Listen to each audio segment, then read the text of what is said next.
नमस्कार, India voice देख रहे हैं आप और मैं हूं आपके साथ आदित्य सिंह। स्वागत है आपका खबर दिन भर में। तो चलिए बुलेटिन की शुरुआत करते हैं, जहां सबसे पहले बात करेंगे पेरिस ओलंपिक से।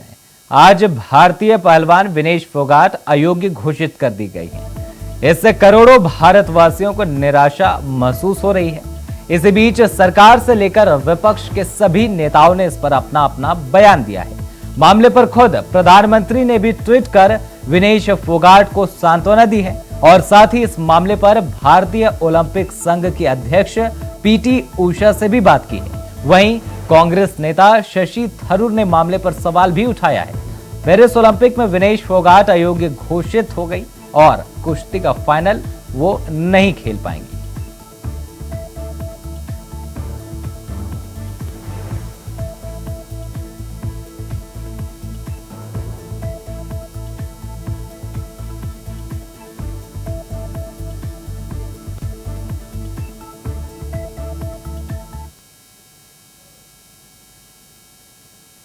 ये कुछ कहने के लिए कुछ बचा नहीं मेरे पास। जो आस थी सारे देश की थी गोल्ड मेडल पर, और नजदीक जाके वो तो डिस्क्वालीफाई कर दी। मैं तो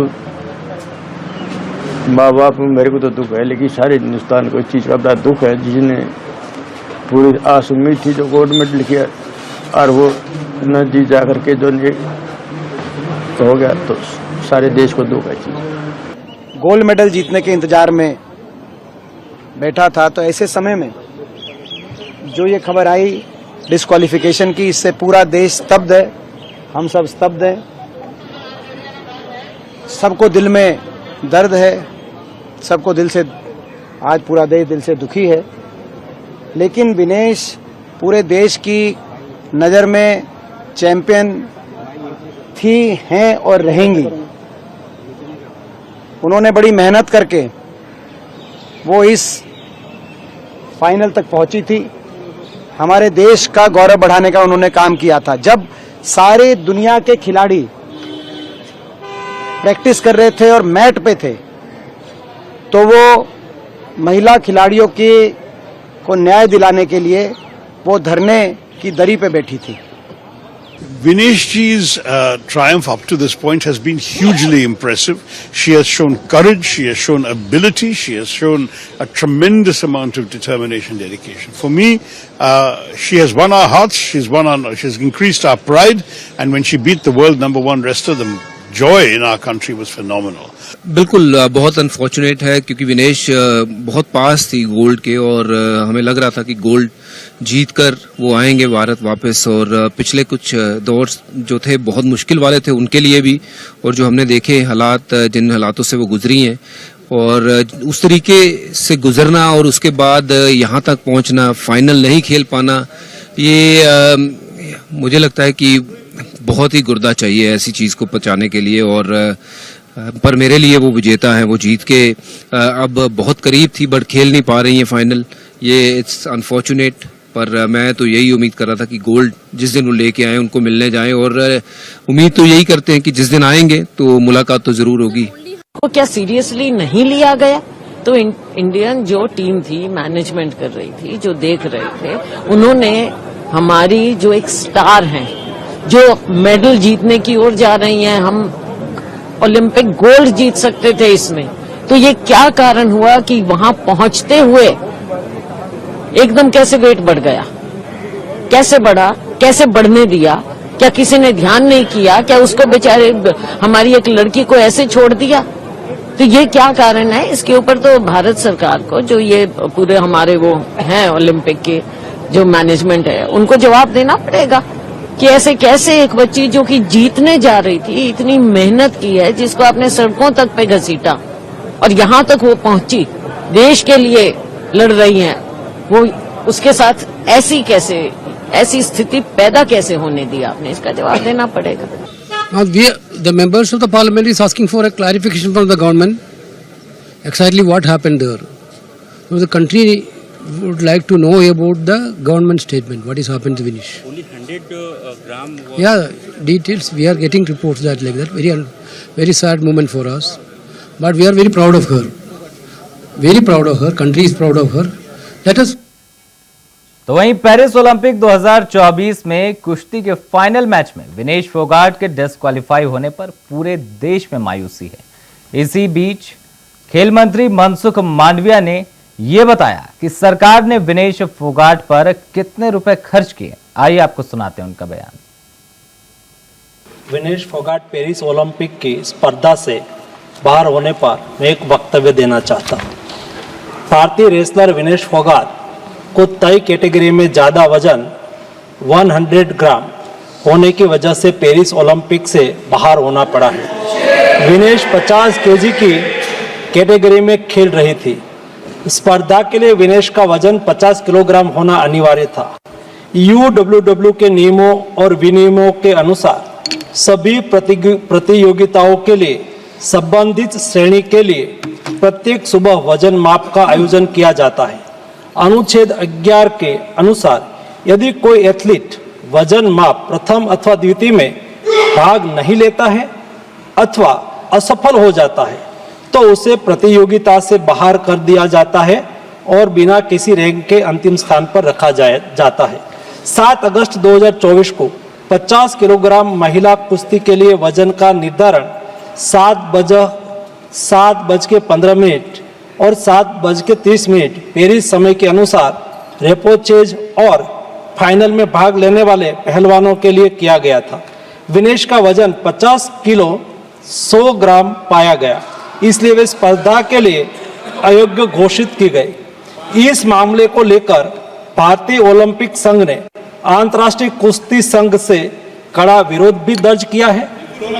नेशनल भारतीय ओलंपिक संघ की अध्यक्षा PT उषा भी अभी पेरिस में है।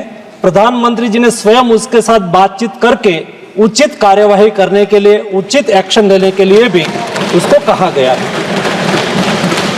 विनेश मंगलवार 6 अगस्त को 3 मुकाबले जीतकर 50 केजी रेसलिंग ओलंपिक में फाइनल में पहुंचने वाली पहली भारतीय महिला रेसलर। सेमीफाइनल में उन्होंने क्यूबा की पहलवान गुजमान लोपेजी को, क्वार्टर फाइनल में यूक्रेन की ओक्साना लिवाच और प्री क्वार्टर फाइनल में वर्ल्ड चैंपियन जापान की यूई सुसाकी को 3-2 से मात दी थी।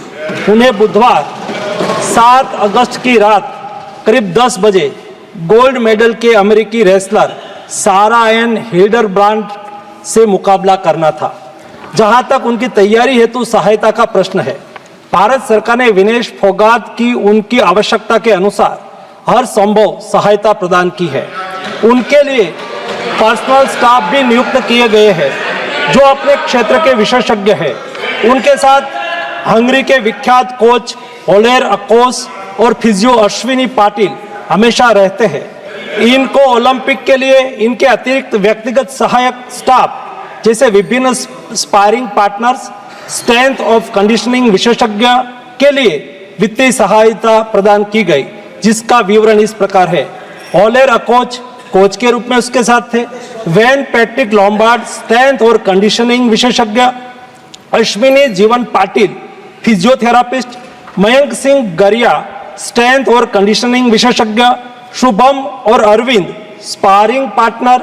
इनको पेरिस ओलंपिक चक्र के लिए कुल 70,45,775 की वित्तीय सहायता दी गई है, जिसका विवरण इस प्रकार है। स्पेन के ग्रेट पिक्स में भाग लेने के लिए वित्तीय सहायता, साथ ही 3 जुलाई से 13 जुलाई 2024 10 दिन तक मैड्रिड स्पेन के अंतर्राष्ट्रीय प्रशिक्षण शिविर के लिए अतिरिक्त वित्तीय सहायता। तो खेल मंत्री मनसुख मांडविया को सुन रहे थे आप, जिन्होंने सदन में अपनी तमाम बातें रखी। तो वही अब रुक करते हैं उत्तर प्रदेश का, जहां उपचुनाव के रण से पहले सियासी मैदान में समीकरणों का बोलबाला है, जहां अपनी अपनी राजनीतिक रोटियां सेकने के लिए मुद्दों का पकना जारी है। कहीं दलित महिला के हिमायती तो कहीं अल्पसंख्यक पर जंग की बारी है। मगर इस सियासी खेल के बीच ही अयोध्या पर इतराने वाली सपा के घर से विरोध के सुर भी उठने लगे हैं। देखिए ये रिपोर्ट। नहीं, यहाँ उतने अच्छे ट्रीटमेंट नहीं हो पा रहा होगा, इसलिए उसको ट्रीटमेंट के लिए वहाँ लखनऊ भेजा गया, जो डॉक्टरों ने टीम ने भेजा। DNA टेस्ट की मांग करने वाले महिला विरोधी हैं, डीएनए टेस्ट की मांग करना बिल्कुल गलत है। ये देश महिलाओं का सम्मान करता है, महिलाओं का डीएनए टेस्ट नहीं कराता है। यहाँ माँ दुर्गा पूजी जाती है महिला के रूप में, माता लक्ष्मी पूजी जाती है, माँ सरस्वती पूजी जाती है। और जो लोग डीएनए टेस्ट कराते हैं उनको अपने अंतर में झांकना चाहिए। ये महिला विरोधी बात है, महिलाओं का अपमान करने वाली बात है, बहन और बेटियों का अपमान करने वाली बात है डीएनए टेस्ट कराने। माननीय मुख्यमंत्री जी से समीक्षा बैठक में मिला, समीक्षा हुई जिले की विकास कार्यों के लिए और सारे कार्यों के लिए। कुछ और बात रह गई, कागज देना रह गया, तो कागज देने के लिए मैं आया। तो सुना आपने कि डीएनए टेस्ट पर सपा के ही विधायक अभय सिंह का क्या कहना है, जो कि सपा सुप्रीमो की डीएनए टेस्ट की मांग को महिला विरोधी करार दे रहे हैं और उन्हें अपने गिरेबान में झांकने की हिदायत दे रहे हैं। जी हाँ, खास बात तो ये है कि ये विरोध बीजेपी खेमे से नहीं बल्कि सपा के अपने घर से ही उठ रहा है। दरअसल अयोध्या केस में जहां एक तरफ लखनऊ में केजीएमयू में पीड़िता का इलाज चल रहा है, तो वहीं राजधानी लखनऊ के सियासी गलियारों में सियासत उबाल मार रही है। एक तरफ तो इस केस में सपा को चौतरफा घेरने में बीजेपी कोई कसर नहीं छोड़ रही है, तो वहीं अब सपा के भीतर भी सियासी बवंडर की शुरुआत दिखने लगी है। हुआ ये कि सपा विधायक अयोध्या की समस्याओं को लेकर सीएम योगी के पास पहुंचे, जहां मुलाकात के बाद अब अयोध्या पीड़िता के इलाज पर सवाल किया गया, तो उनका कहना था कि अयोध्या में बेहतर इलाज न मिलने के चलते लखनऊ रेफर किया गया। मगर साथ ही उन्होंने डीएनए टेस्ट की सपा सुप्रीमो की मांग पर ही सवाल खड़ा कर दिया। तो क्या इसे अयोध्या के बदले समीकरण समझा जाए? यूपी उपचुनाव को लेकर जहां अयोध्या का मामला अब हॉट टॉपिक बन चुका है और आने वाले उपचुनाव में इसकी वजह से समीकरण बदलना तय है। ऐसे में जिस तरह से सपा और सपा सुप्रीमो पीडीए की रणनीति में अल्पसंख्यक फॉर्मूले पर खास फोकस करते नजर आ रहे हैं, तो वहीं बीजेपी भी इस मुद्दे पर दलित और महिला का गठजोड़ कर अपनी राजनीतिक चाल चलने के प्रयास में है। संजय निषाद पहले ही इस मामले में सपा पर निशाना साध चुके हैं और सपा से पीडीए का हवाला देते हुए दलित की बेटी से न्याय पर सवाल कर चुके हैं, जिसके बाद अब सपा विधायक अभय सिंह का सवाल यकीनन सपा के खेमे पर संदेह खड़ा कर रहा है।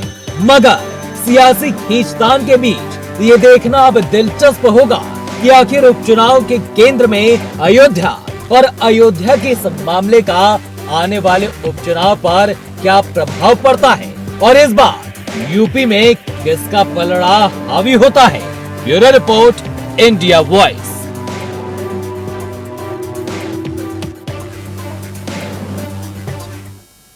तो फिलहाल वक्त हो चला एक छोटे से ब्रेक का। ब्रेक के बाद जल्द लौटते हैं। ब्रेक के बाद एक बार फिर स्वागत है आप सभी का। तो चलिए अब रुक करते हैं दिल्ली का, जहां बात करेंगे कि लोकसभा में विपक्ष के नेता राहुल गांधी का बयान सामने आया है, जिसमें उन्होंने कहा कि मैंने कुछ दिन पहले अपनी बहन के साथ वायनाड का दौरा किया और इस त्रासदी में लोगों का दर्द और तकलीफ को देखा। 200 से ज्यादा लोग मारे गए और बड़ी संख्या में लोग लापता हैं। सुनिए और उन्होंने क्या कुछ कहा। Permitting me to raise this issue of the tragedy in Wayanad. I visited Wayanad with my sister some days back, and I saw with my own eyes the devastation, the pain and suffering that resulted from this tragedy. Almost 2 kilometers of the hill had just collapsed, and almost a river of stones, river of mud had come down, and more than 400 people,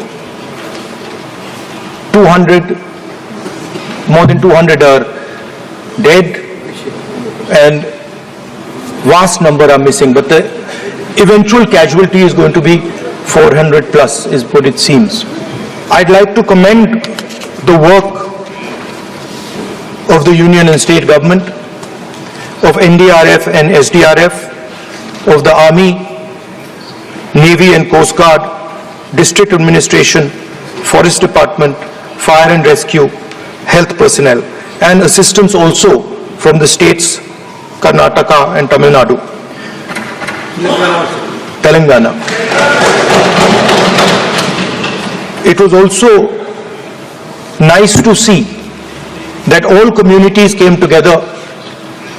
Everybody came together to help the people. People from different ideologies, different communities, everybody came together and helped. Landslide has cut vital roads and has made it nearly impossible for rescue teams to reach the far reaches. This is, I think, a huge tragedy, sir.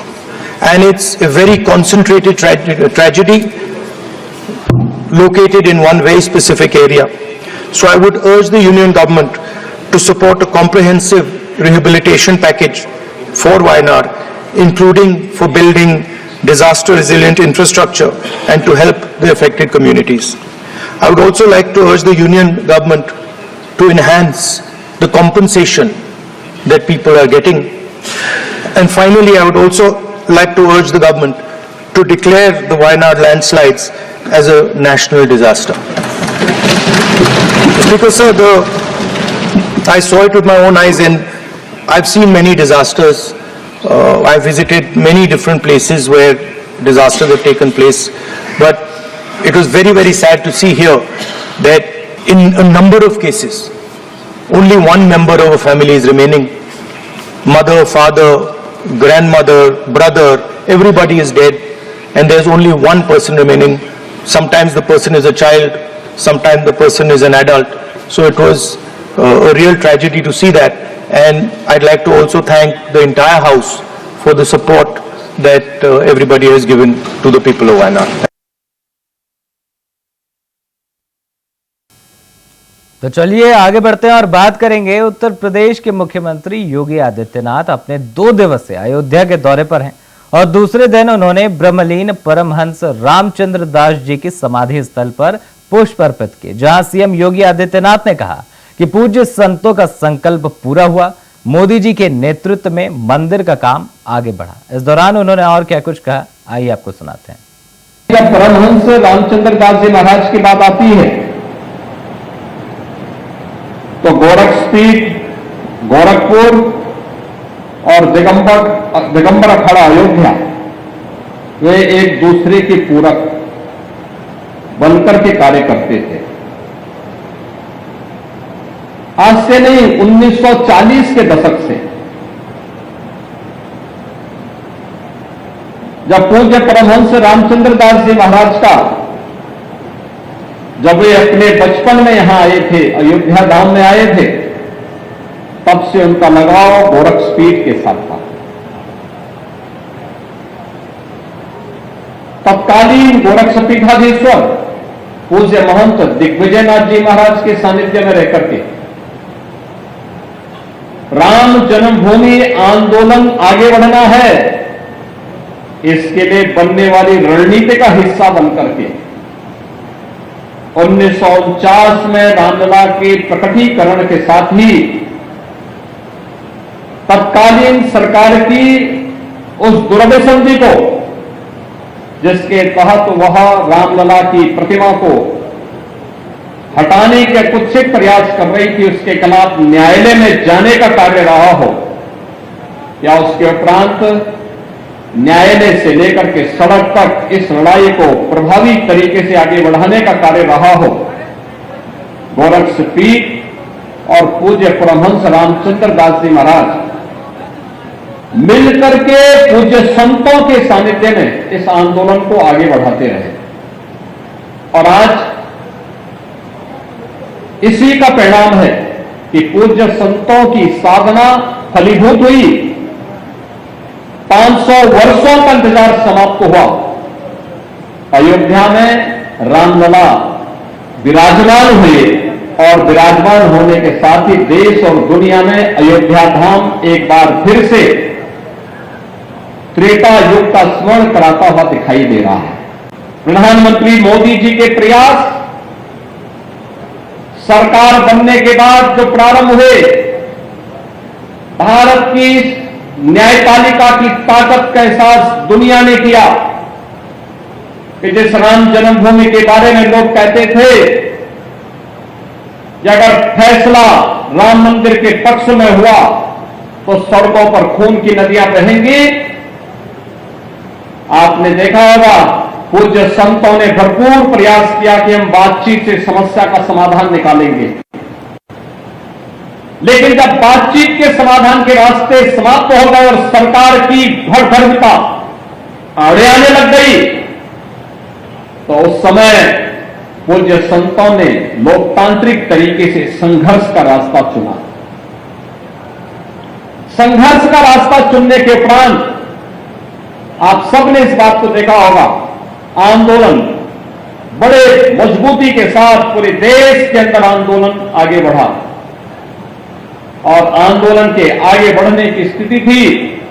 ये न्यायालय में फिर मामला जाता है और अंततः प्रधानमंत्री मोदी जी के आगमन के बाद भारतीय जनता पार्टी की डबल इंजन सरकार बनने के उपरांत इस समस्या के समाधान का मार्ग निकले।